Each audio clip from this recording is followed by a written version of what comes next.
Oke, shalom Bapak Ibu semua. Pada saat ini jumpa lagi dengan saya Pendeta Hendrik Pardede. Bapak Ibu, pada saat ini kita akan masuk, ada tamu kita adalah Immanuel Gideon Pratama Pardede. Ya. Shalom. Shalom.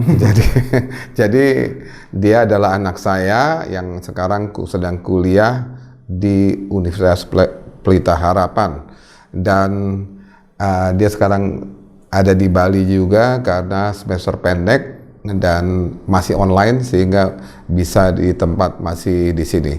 Nah, saat ini saya akan membahas mengenai anak muda, ya, anak muda di sini, bahwa anak muda di Jakarta dibandingkan dengan firman Tuhan, apa yang Tuhan mau, ya, bukan hanya di Jakarta nih, tapi di mana-mana. Ya, dimanapun juga. Ya, anak muda kan santai. Orangnya. Bangunnya suka malam, siang-siang. Ya, intinya ya serba santai lah gitu jadinya. Jadi santai, tidak ada yang santai, tapi sebenarnya harusnya kita menjadi orang yang tidak santai tapi sungguh-sungguh. Ya. Oke. Nah, Immanuel sekarang kan sudah di berapa bulan ada di Jakarta. Gimana perbedaan antara ketika kamu di Jakarta dengan ketika kamu ada di gereja? Dulu kalau di gereja kan kamu setiap hari ya kamu ada di gereja, bahkan sekolahnya ada di gereja. Sekarang kamu di Jakarta sendiri, gimana perasaan kamu? Perbedaannya apa?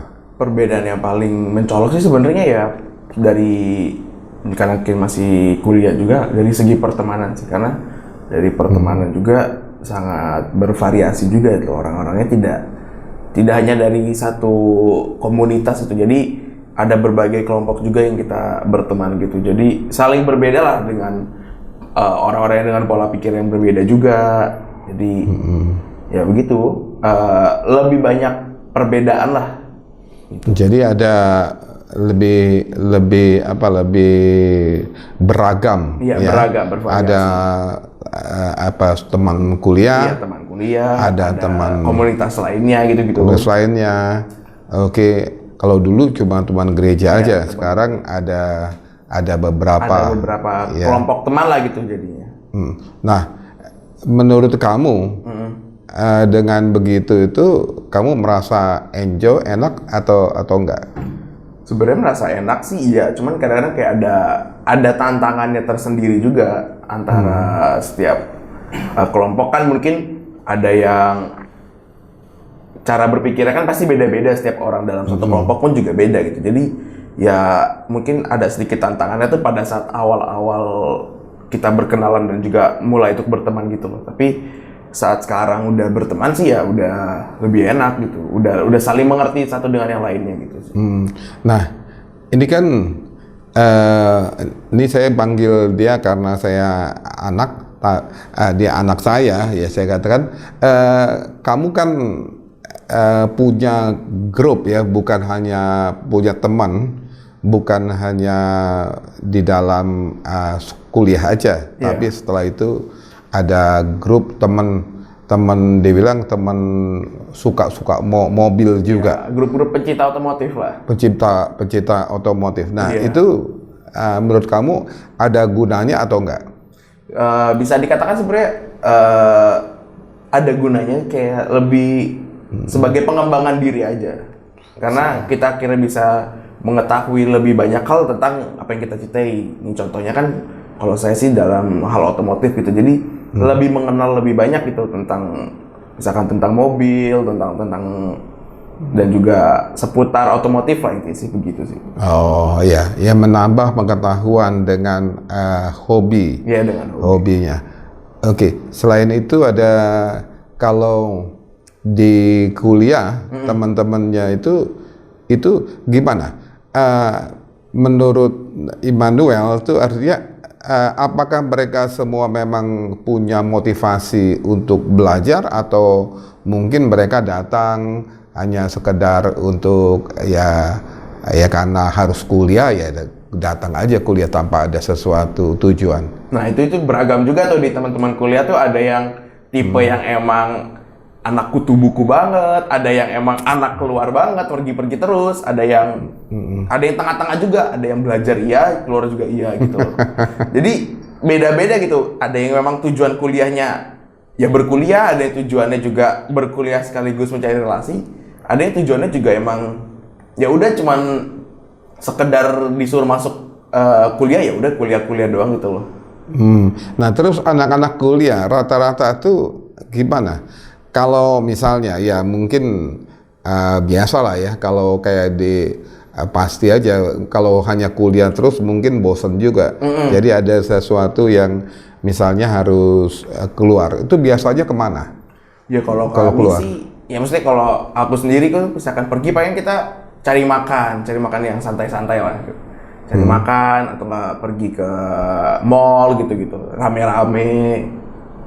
Ya paling mostly makan, dan juga kayak pada satu waktu itu kita ke liburan ke Bandung gitu, karena kan deket juga, cuma tinggal naik mobil juga bisa, kita ke Bandung liburan gitu. Sekedar hanya ya sekalian mengeksplor juga kan, karena kan kita dari sebagai pendatang ingin mengetahui juga tentang lokasi yang kita atau tempat yang kita tinggali gitu. Iya.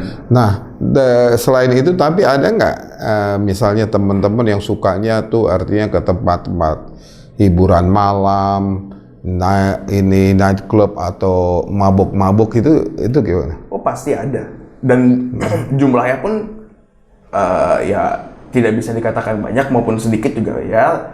Ada beberapa orang pasti begitu. Mereka suka dengan situasi malam atau apa minum-minum. Memang mereka apa ya mendapatkan kesenangan dari hiburan malam itu. Iya. Tapi kalau di tempat Noel kuliah itu memang kalau narkoba tuh dilarang. Dilarang keras ya. Kalau ketahuan tuh dikeluarin. Tapi kalau misalnya mabuk atau apa gimana? Ya sejauh ini sih karena aku lihat juga emang anak-anak yang lain juga beberapa juga ada yang sampai mabuk-mabuk, tapi kayak belum ada penindakan yang jelas juga, karena kan dilakukan di luar daerah otoritas kampus kan, jadi itu sudah menjadi apa ya, tanggung jawab diri sendiri gitu kan. Iya. Oke. Nah terus juga untuk anak-anak muda sekarang. Noel udah punya pacar belum? Belum. Oh belum pernah. Belum punya. Belum ada. Ada yang bilang belumnya bohong. Belum ketahuan. Masih belum. Belum ya, maksudnya masih fokus kepada itu. Nah, menurut ya mungkin sambil apa ya, sambil menyelam kita minum air gitu. Belum ketahuan. Menyelam sambil minum air gitu. Jadi terus menurut Noel tuh orang yang pacaran di lingkungan, mungkin kalau dilihat di Jakarta atau apa, itu mereka sehat atau enggak? Sebenarnya dari yang aku lihat ada yang memang pacaran sehat, ada pun juga yang enggak gitu loh. Ada tergantung kepada pribadi orangnya sendiri sih sekarang gitu, dan juga kepada kedua belah pasangannya ini mau yang seperti apa gitu. Tergantung mereka berdua gitu. Iya, keputusan mereka, komitmen mereka berdua itu bagaimana.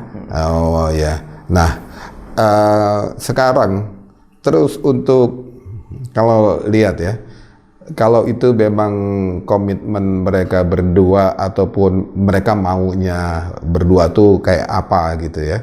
Nah, kalau menurut kamu gitu, artinya sekarang yang paling gaya gitu ya dalam, ataupun yang menurut anak muda tuh yang paling enak lah gaya pacaran tuh, gaya pacaran yang gimana?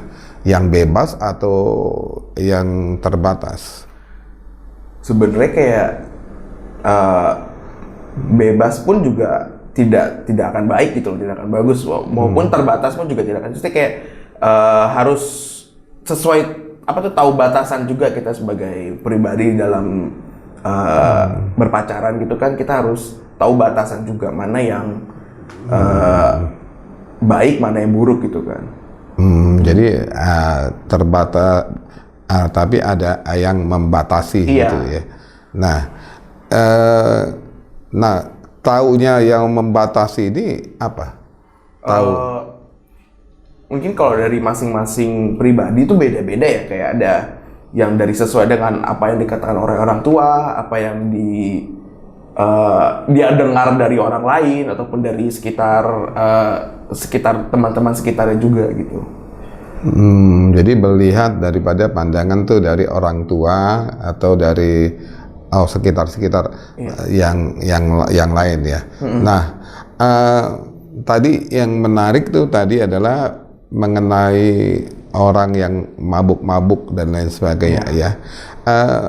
Kenapa menurut kamu tuh mabuk atau pacaran yang bebas itu kok sepertinya tren atau bagus, ataupun itu nilai-nilai dari mana yang misalnya anak muda tuh ikutin?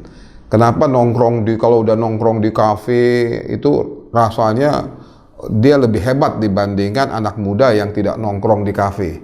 Itu apa nilai dari mana tuh ininya? Mungkin karena banyak sekarang kita influensi dari manapun tuh gampang diakses gitu ya.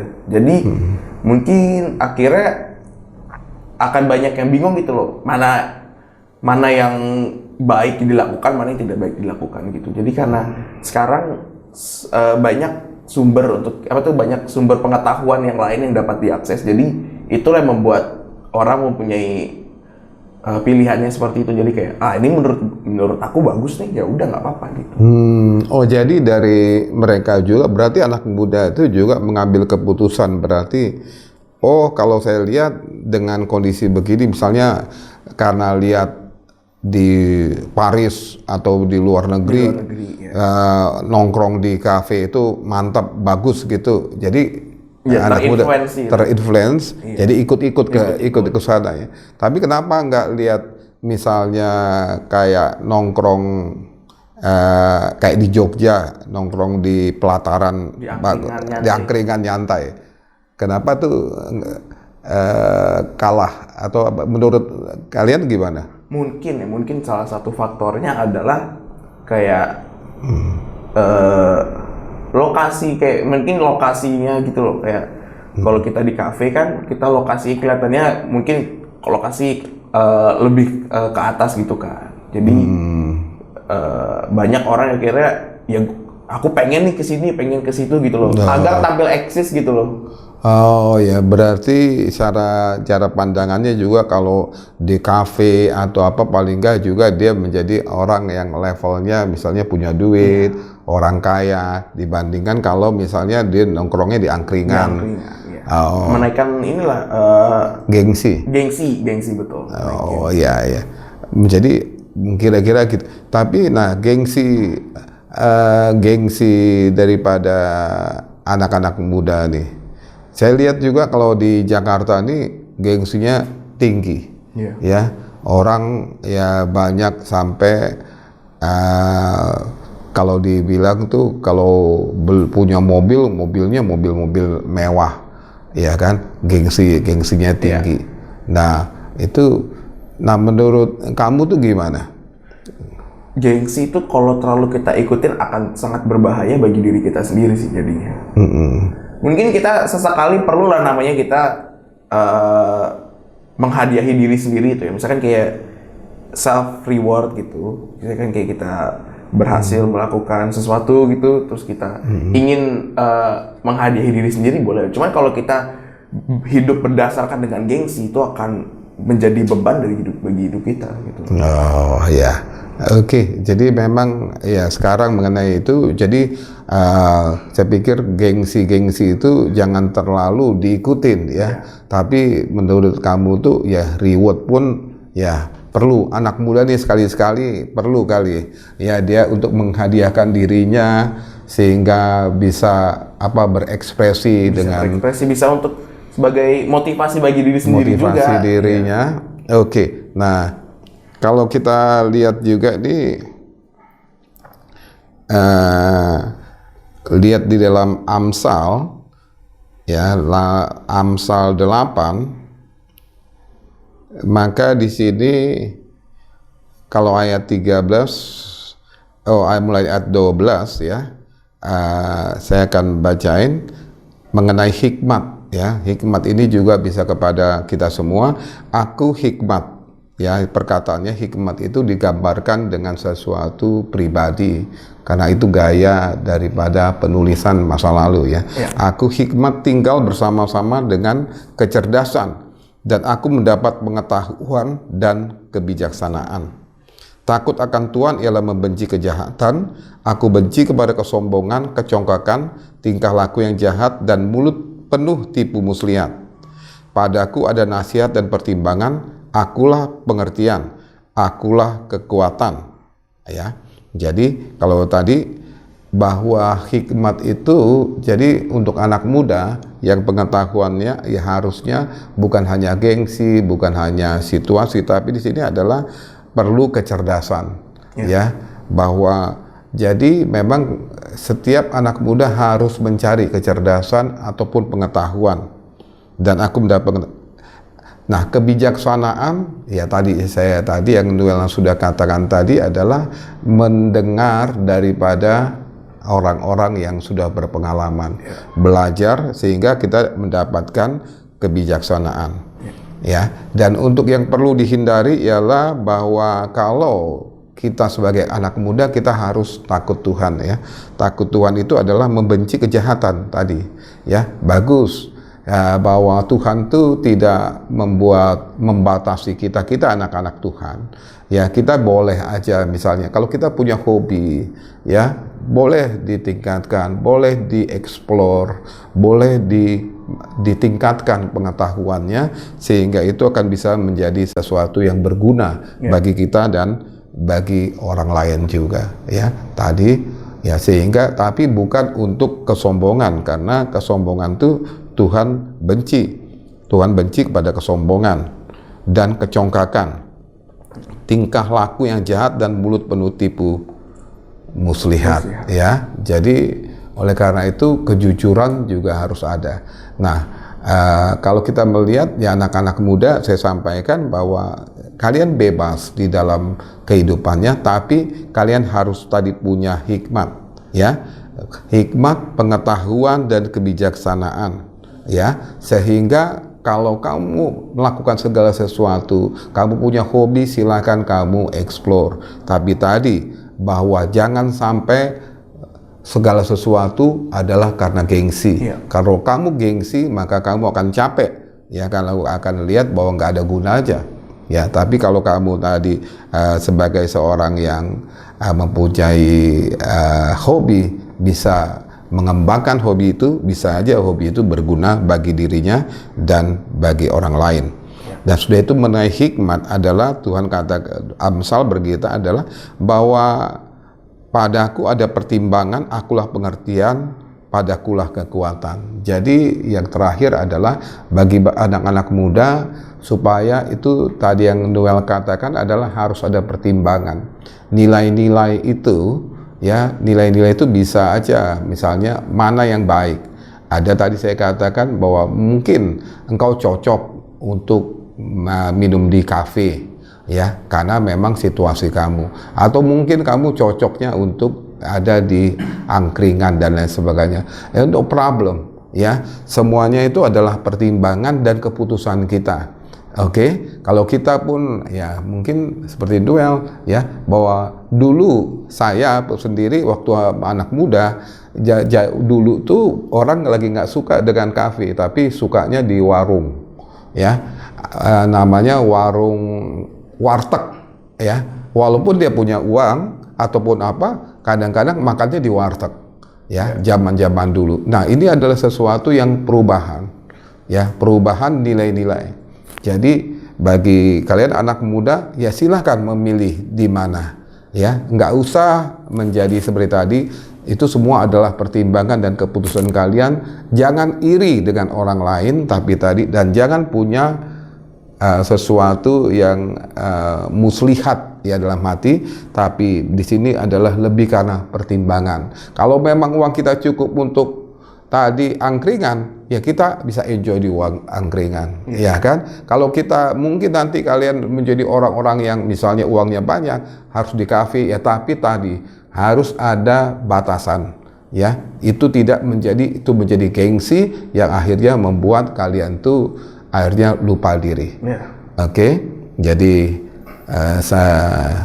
saya atau Papi pada saat ini mengencourage semua kepada anak-anak muda, biarlah kau mengambil keputusan yang benar. Itu yang pertama. Yang kedua adalah ketika nilai-nilai berpacaran dan lain sebagainya, ambillah nilai-nilai yang benar, ya, karena itu tadi adalah keputusan berdua, bukan hanya lakinya tapi juga perempuannya. Kalau perempuan juga mau mempunyai nilai yang benar, maka laki-lakinya akan nurut, ya. Dan itu akan menyehatkan kita semua.